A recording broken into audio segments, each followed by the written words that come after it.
तो चलिए आगे बढ़ते हैं और आज का हमारा टॉपिक है कर्मा।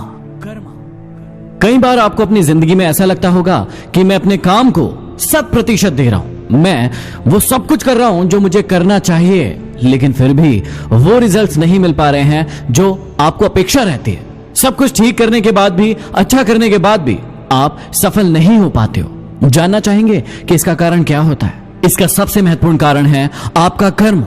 जी हां, आपका कर्म, जो कि आपने अपने भूतकाल में किया था। अब आप में से कई लोगों को कर्मा को लेकर बहुत सारी गलतफहमियां होती है।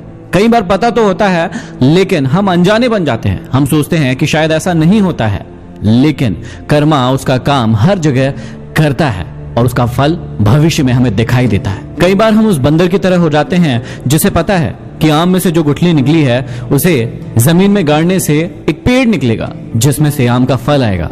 उसने एक लड़के को देखा कि उसने आम खाकर गुठली फेंकी, उसने वो गुठली उठाई, उसे जमीन में गाड़ा और पेड़ पर जाकर बैठ गया और इंतजार करने लगा कि अब वहां से पेड़ निकलेगा, फल आएगा और मैं खाऊंगा। 10 मिनट हो गए, कोई पेड़ नहीं निकला। उस बंदर को लगा कि यार ये क्या हो रहा है, पेड़ क्यों नहीं निकल रहा है, फल क्यों नहीं आ रहे हैं। वो नीचे कूदा, उसने गड्ढा खोदा, उसमें से गुठली निकाली। गड्ढे को देखा, गुठली को देखा, गड्ढे को देखा। उसने कहा कि ये गड्ढा खराब है। वो थोड़ी दूर पर गया, एक और गड्ढा खोदा, उस गुठली को वहां पर गाड़ा।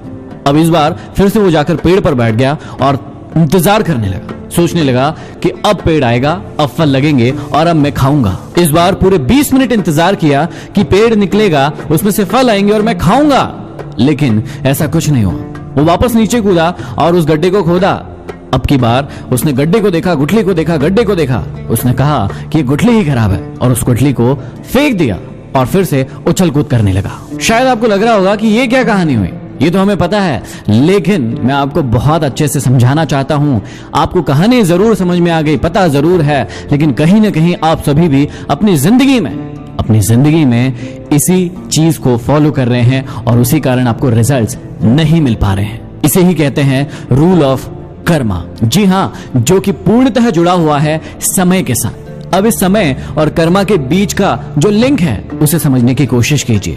आपने कई बार सुना होगा, कर्म किए जा लेकिन फल की चिंता मत कर। ईश्वर हमें यहाँ क्या समझाना चाह रहे हैं? वो समझाना चाह रहे हैं कि जैसा भी कर्म तू करेगा, समय के हिसाब से तुझे वैसा फल मिल जाएगा। उन्होंने ये नहीं बताया कि कैसा फल मिलेगा, क्योंकि वो निर्भर करेगा आपके कर्मों पर। आप जैसा कर्म करेंगे आपको वैसा ही फल मिलेगा। आप अपनी जिंदगी में आम बोएंगे तो आम के फल ही लगेंगे, और यदि बबूल बोएंगे तो आपको कांटे ही मिलेंगे। लेकिन हम मूर्ख इंसान हम सोचते हैं कि हम कांटे लगाएंगे, लेकिन काटेंगे तो आम ही। और जाने अनजाने हम करते भी ऐसा ही है। हम गलत कर्म करते हैं, गलत सोच रखते हैं, गलत विचारधारा के साथ किसी भी कर्म को आगे बढ़ाते हैं, लेकिन सोचते हैं कि सब कुछ ठीक हो जाएगा। लेकिन जब समय अपनी गवाही देने के लिए आता है, उन कर्मों का रिजल्ट लेकर आपके सामने प्रस्तुत होता है, तो फिर तकलीफ होती है, रोना आता है, और फिर उन चीजों के लिए हम ब्लेम लगाते हैं दूसरों को। हम भगवान को दोषी ठहराते हैं कि उसने हमारे साथ गलत किया। हम अपने लोगों को दोषी ठहराते हैं कि उनके कारण हम आगे नहीं बढ़ पाए, लेकिन कभी अपने अंदर झांककर नहीं देखते हैं। मैंने इस पूरे प्रोग्राम का पहला टॉपिक कर्मा ही क्यों रखा?